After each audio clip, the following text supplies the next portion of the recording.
Pengacara terdakwa Harvey Muiz Andi Ahmad tidak terima atas putusan majelis hakim yang memerintahkan untuk menyita seluruh aset kliennya, termasuk dengan harta isi Harvey, Sandra Dewi dalam kasus korupsi timah.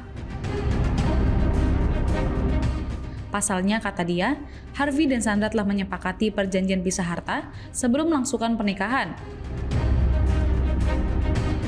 Menurut Andi, perampasan aset tersebut menimbulkan tanda tanya besar terkait dasar pertimbangan hakim.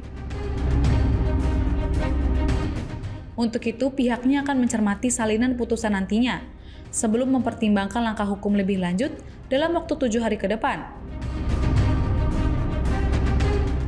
Dalam konteks hukum, kata Andi, perjanjian pisah harta memungkinkan pasangan suami istri untuk memisahkan kepemilikan dan pengelolaan aset. Dengan demikian, harta yang sudah dipisahkan secara hukum seharusnya tidak bisa dianggap sebagai bagian dari kekayaan terdakwa yang dapat disita. Selain itu, Andi juga menyoroti banyaknya aset yang dirampas meski sudah diperoleh Harvey sebelum terjadinya tindak pidana, yakni pada tahun 2015. Ia menuturkan, terdapat beberapa aset yang diperoleh pada tahun 2012 hingga 2010, jauh sebelum dugaan tindak pidana terjadi.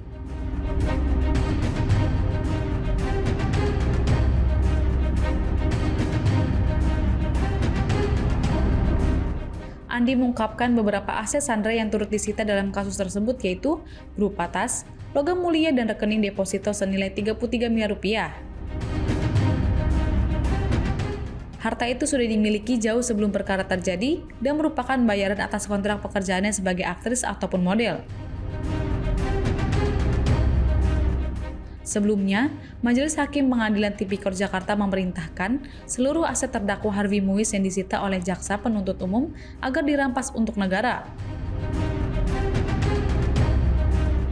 Harvey telah divonis pidana penjara selama 6 tahun dan 6 bulan karena terbukti melakukan korupsi dan TPPU dalam kasus korupsi pengelolaan tata niaga komoditas timah di PT Timah pada tahun 2015 hingga tahun 2022.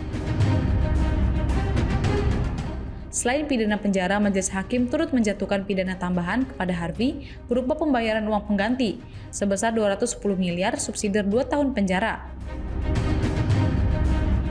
Satu, menyatakan terdakwa Harvey Muiz terbukti secara sah data bendanya dapat disita oleh jaksa dan dilelang untuk menutupi uang pengganti tersebut